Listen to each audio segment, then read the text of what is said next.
This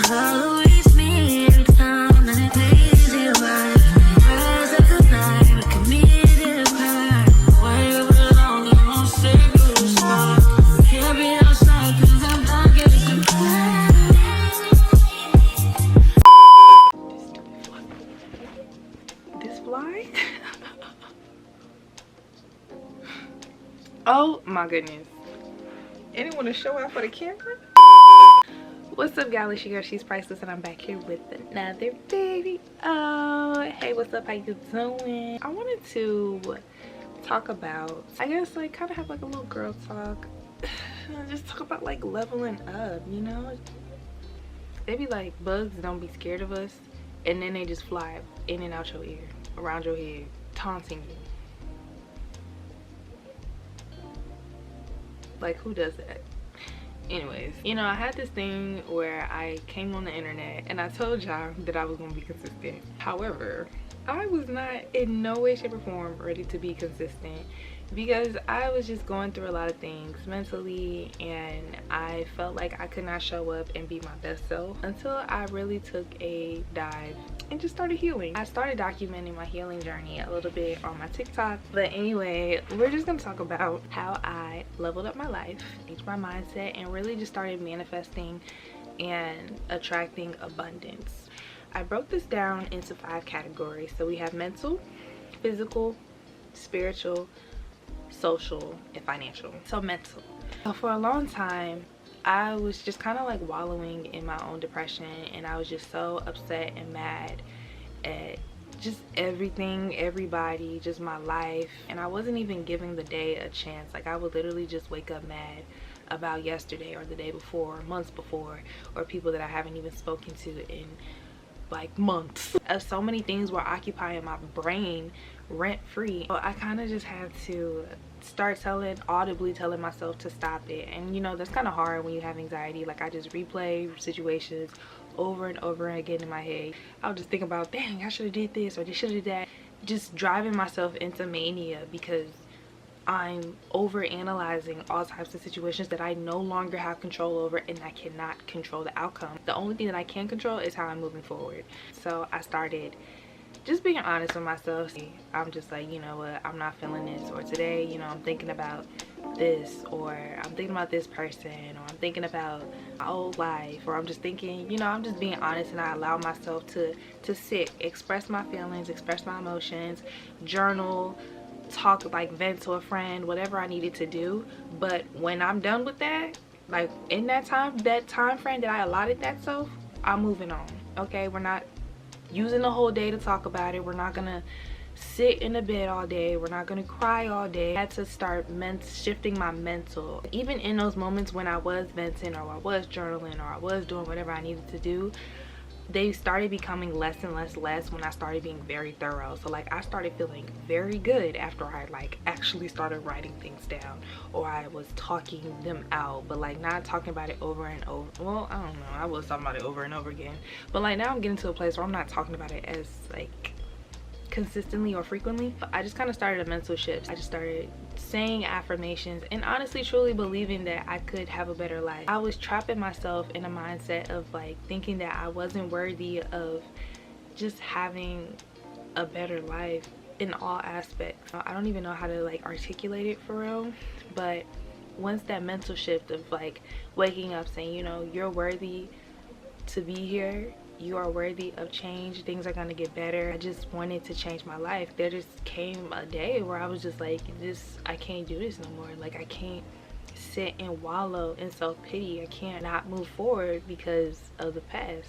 So once I started having that mental shift, I started being intentional, and I think that's what really like set forth all the motion. I was just like, okay, these are all the things that I want to accomplish. And when I started writing out, like, not necessarily a 5-year plan, but just like saying things that I want, like, this is what I want my husband to look like, this is what I want to do when I get these things paid off, this is the life that I want, this is where I want to go, this is where I want to travel to. Like, just acting like money was no option, and I just like started scripting the life that I wanted.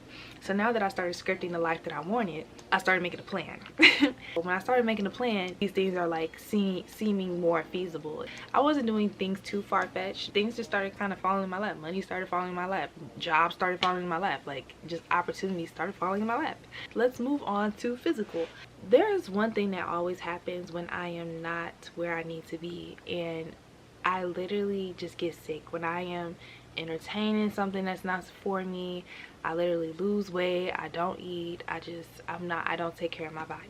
I started looking as physical in all aspects, right? So I started doing research, and I was looking at my blood panels and just like seeing what I was deficient in, just like vitamin wise. I noticed that I was always tired, like always tired. And sometimes I still am tired, but I just started like looking at health in all aspects. So before, I used to be a 5 a.m. gym girly, and then I realized, like, you know, I'm going to the gym at 5 a.m. but I am so tired. I am so sore. I'm overworking myself. And you know, I started off with just like finding workouts on TikTok, or you know, having this routine, and then it's like I'm working really hard, but I'm not replenishing my body the way I need to. I'm not eating I'm not even eating enough to maintain the work that I'm putting in, which is why I'm sore, which is why I'm so tired. So I had to balance my workouts, my rest days, my the way that I was eating. Like, I had to find a good balance with all of that. And when I did, it also kind of helped establish a routine. So it's like I'm getting up, I'm going to the gym, I'm showing up for myself, and I started taking classes. You go a little bit harder when there's somebody, you know, up there motivating you, or there's other people in the room. Like, you gonna do what you need to do. When it's, you can kind of slack when you by yourself, but when you're in a room full of people, you gotta it's a little, not gym intimidation, but you know, you want to be on it, especially when it's like a grandma next to you. It's like, she over there getting it, I gotta get it times 10. You feel me? Like, there's that. I definitely started prioritizing my health, taking my vitamins, trying to get a little bit more sleep. Still struggling with that because I'm a workaholic. Like, I just be working all the time. Yeah, going to the gym, sleeping, and then recovery. Can we talk about recovery? Like, we don't give ourselves enough rest days. I started incorporating yoga every time, and just stretching in general every time that I work out, because I just was not recovering the way that I needed to, and it was making the gym less and less desirable. But once I started taking care of my body, I wasn't in as much pain as before. And then it also kind of helped with my mental, because it's like I'm being intentional every day and I'm showing up for myself. So I'm like, have a plan and I'm executing it. Mental, physical, boom. Spiritual. I've always, you know, believed in God, was raised Christian. I'm also gifted in ways that are hard to articulate, and the best way that I can describe it is I have some of the same gifts as Tabitha. I started like listening to her interviews, and I was just like, oh my goodness. Kind of tapped into that a little bit more, and just like kind of started listening to my intuition way more, because I feel like I could have prevented a lot of different situations if I just listened to that gut feeling, or if I just listened to my like intuition. I just started talking to God, not having the relationship that I think other people should think that I have the relationship with God, but like actually working through these principles, going outside and enjoying God's creation, grounding myself in God's creation, meditating, talking to God, and actually having a relationship. So it's like, you know, God, I'm mad, God, I'm disappointed. I just started finding so much more peace just like being able to vent. We put so much value into earthly things, and it's like when you die, you can't take none of this with you. So it's like, what am I truly living for? What is my purpose? That kind of goes back into mental. It kind of goes back into like just like showing up for yourself every day and realizing your greater purpose on this earth. So that's why I say you have to be grounded. Whoever you believe in, whatever you believe in, you have to get grounded, be spiritual, and just like that's just gonna take a toll on your life too. Yeah, why my camera died? So social. Sometimes you have to take a step away from everyone in order to better yourself. I feel like God consistently put me in a season of isolation. So I was in isolation season, I was out of it. I was put in isolation, he put me back out of it. I was put in isolation, he put me back out of it. When you are in your isolation period, you are forced to look at yourself wholeheartedly. You're forced to look at the good parts of yourself. You're forced to look at the ugly parts of yourself.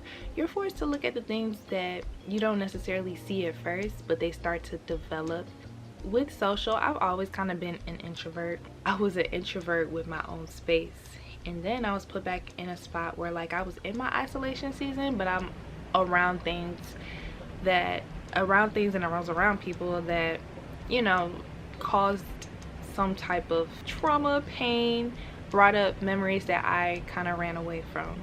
And so being put in this isolation season again and being put back in an environment that I wasn't necessarily allowed to grow in before, but now it's like I'm an adult, so it's a little bit different.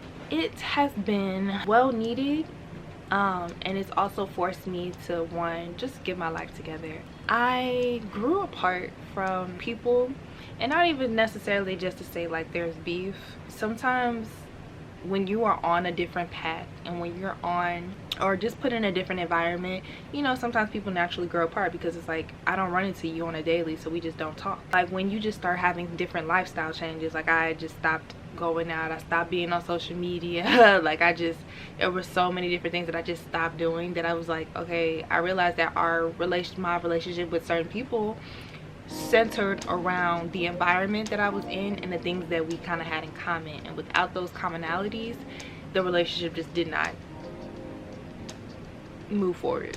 Like I said, not to say that there's beef, but like sometimes people just grow apart, or sometimes it's even a misalignment. Like you could be in your isolation season, you're just like healing journey, just like self-improvement, and somebody else is still, you know, partying, going, like, you know, like not even on the same type of time as you. Not to say that that's bad, but it's just like you're trying to do something different, so it's like it's hard to like find that alignment. For so long I was trying to force that alignment. Why am I trying to force this? You know, some people are really supposed to be in your life for chapters. College was fun, college was stressful, we were all in the same environment.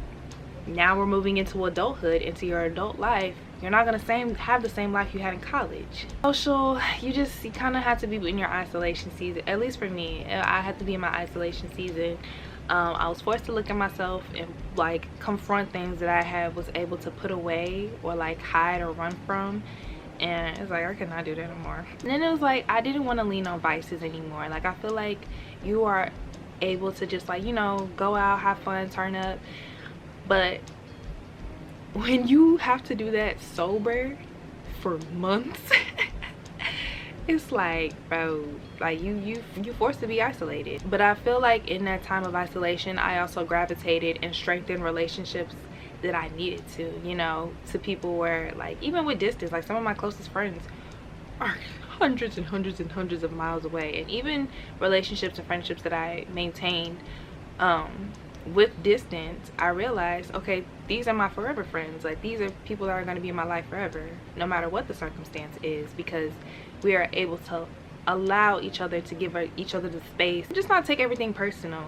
And I think I have matured in a way to where it's like if someone needs their distance or whatever, I can just offer my support and not take it personally, because there's a lot of things that I had to learn. Like you have to stop taking things personally. Sometimes people self-isolate in order to get themselves better. Sometimes people get upset and they just need their space or whatever, and it's like if it's truly like meant to be, find your way back to each other.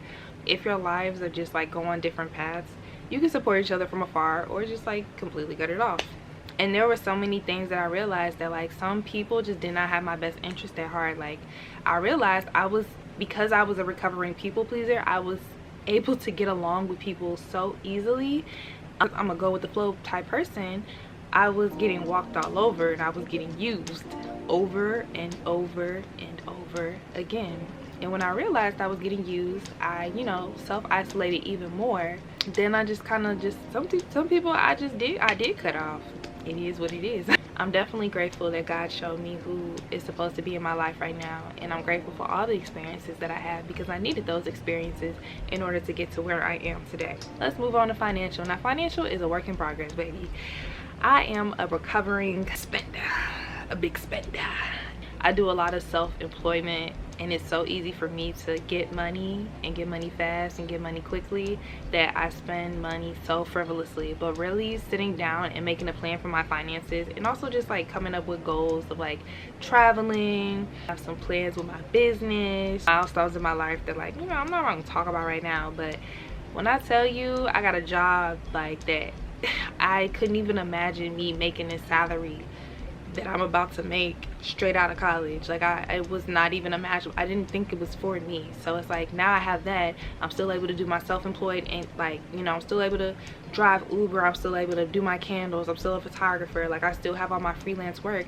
But now I've just been blessed with increase because I feel like I have changed my life. I started like being intentional with everything and showing up for myself.